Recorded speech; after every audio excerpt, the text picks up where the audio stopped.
morning and welcome to our podcast today. This is Marizete Browne And this is Kilby Browne. and we are the Property Hats NYC Team.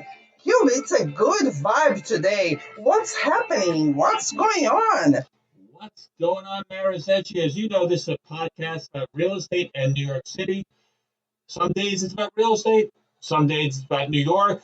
The other day we had a fantastic guest, Carrie Gibbs, so an amazing tour guide. You guys really should hook up with him. He's such a great guy, tells some really, really amazing stories.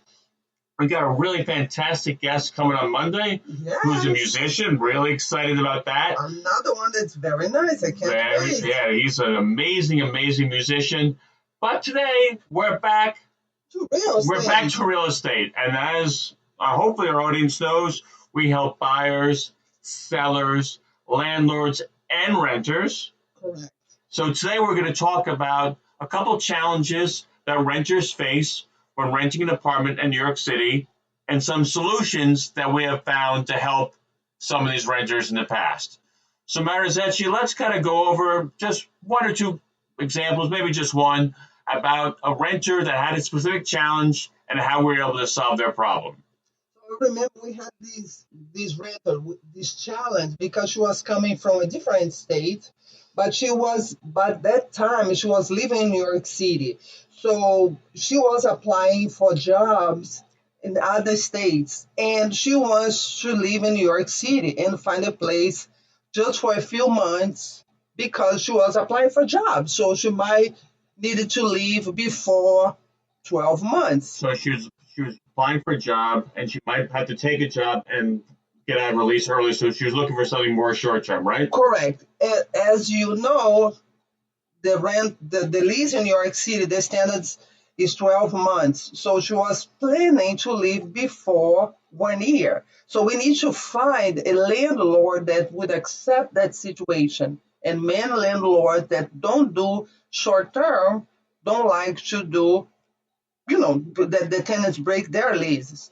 So what happened, Kilby? Well, just one thing I want to ask about Marizete before I go into the story is a lot of people come from different states, and they don't understand that New York City has certain rules, certain ways that we do business here, and certain documentation that people need.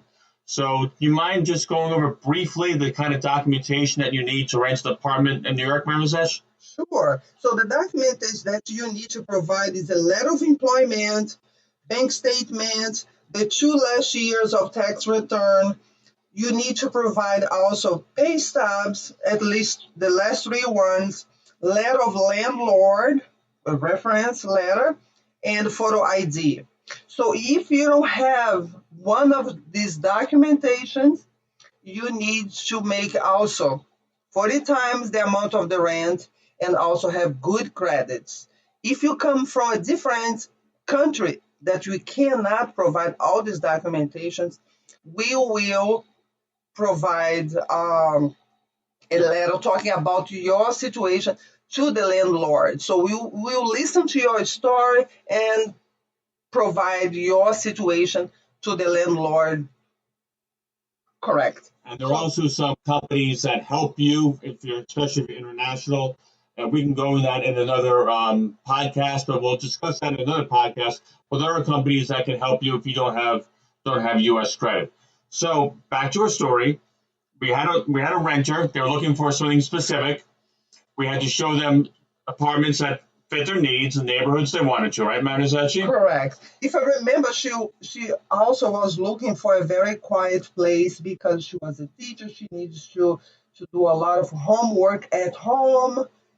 So what happened? We found a place. What happened? We found a place, and she wasn't sure if she was going to get the job out of state. So there's a chance that she was going to stay and fulfill her 12 months. So she needed both options. So we had to find a landlord that we had a relationship with, that we knew, that we could talk to, and explain to them the situation. Correct.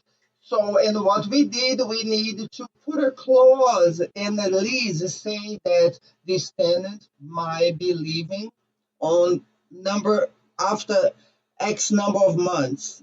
So she gave us a date in the month that she would be leaving, so that she could commit, right? And then we spoke with the landlord. He was not very thrilled about the situation, but we were able to convince the landlord to add a clause in the lease saying that this tenant would be leaving on this date, on this month, and she will not have to pay the penalty because she was breaking her lease. So the landlord agreed, and we got that done. So we were very thrilled, right? Yeah, we're thrilled. The landlord got a tenant. The tenant was able to have a clause that gave him an out. So everyone was happy. Yeah, she had a place to live. She was happy with the apartment, very quiet, the neighborhood that she was looking for, and everything worked out.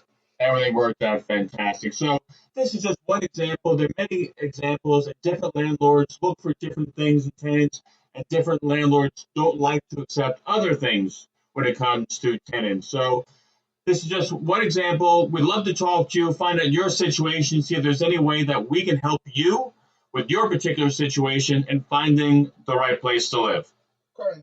Bottom line is, for every situation, each case is different, but we always have a solution for each problem or for each situation. So please reach out to us if you have any questions, any challenge that you might be facing. We are here to help. Again, this is Marizete Browne. This is Kilby Browne. Hats off to you. Hats off to New York City. If you've got a problem, we're going to try to find the solution for you. Right, Marizete? Correct. Our information will be in the bottom of this recording of this podcast. If you need to reach out, please feel free. We'll be more than happy to help you. And stay safe, and we'll talk to you soon. Bye-bye. Bye.